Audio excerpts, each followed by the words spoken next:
Hello বন্ধুরা, আসসালামু আলাইকুম। Welcome back to my YouTube channel. আজকে আমি আপনাদের প্রমাণ সহকারে দেখাবো যে কোন গার্মেন্টস কতদিন ছুটি দিল।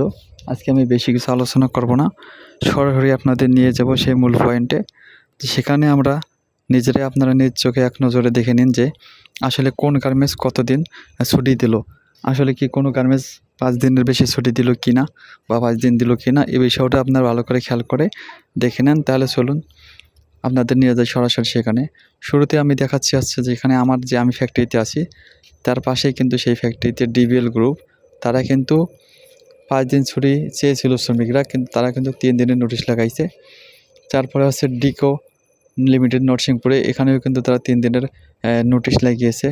এরপরে হচ্ছে একেএইচ ফুলবাড়িয়া, এই ফুলবাড়িয়াও কিন্তু 3 দিনের ছুটি নোটিশ দিয়েছে। এবং সেই সাথে আরেকটি গাজীপুরের রিফাত ফ্যাশনও কিন্তু সেখানে কিন্তু তারা 3 দিন ছুটি দিয়েছে।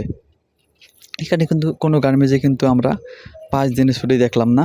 গাজীপুর মৌচাক পূর্বাণী গ্রুপেতেও কিন্তু 3 দিন ছুটি দিয়েছে। নারায়ণগঞ্জে 3 দিন ছুটি দিয়েছে তারা। নিকন ছুটি 7 দিন। নারায়ণগঞ্জে নিকন ছুটি কিন্তু 7 দিন দিয়েছে। প্রথম আমরা একটা ফ্যাক্টরি দেখলাম যেখানে ছুটি তারা 7 দিন দিয়েছে, সেখানেও কিন্তু 3 দিন কিন্তু সরকারি ছুটি। এসআই গ্রুপ 3 দিন, পুনরায় ইপিজেডের ভিতরে সেটাও কিন্তু 3 দিন। 3 দিনের বেশি কিন্তু আমরা কোনো জায়গায় ছুটি দেখতেছি না। এবং এই 3 দিন ছুটি কিন্তু সমস্ত গার্মেন্টস দিচ্ছে। কী কারণেই জানি না, তারা সুযোগটা লুফে নিল।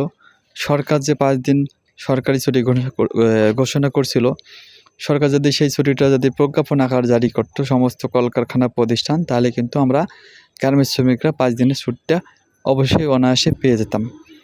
তবে এই হচ্ছে ছুটির যে মূল তালিকা, যেটা আপনারা দেখলেন যে প্রায় কিন্তু 99% গার্মেন্টসে কিন্তু তারা 3 দিন ছুটি দিয়েছে। 5 দিন আমরা কিন্তু একটা গার্মেন্টসও ছুটি দেখলাম না।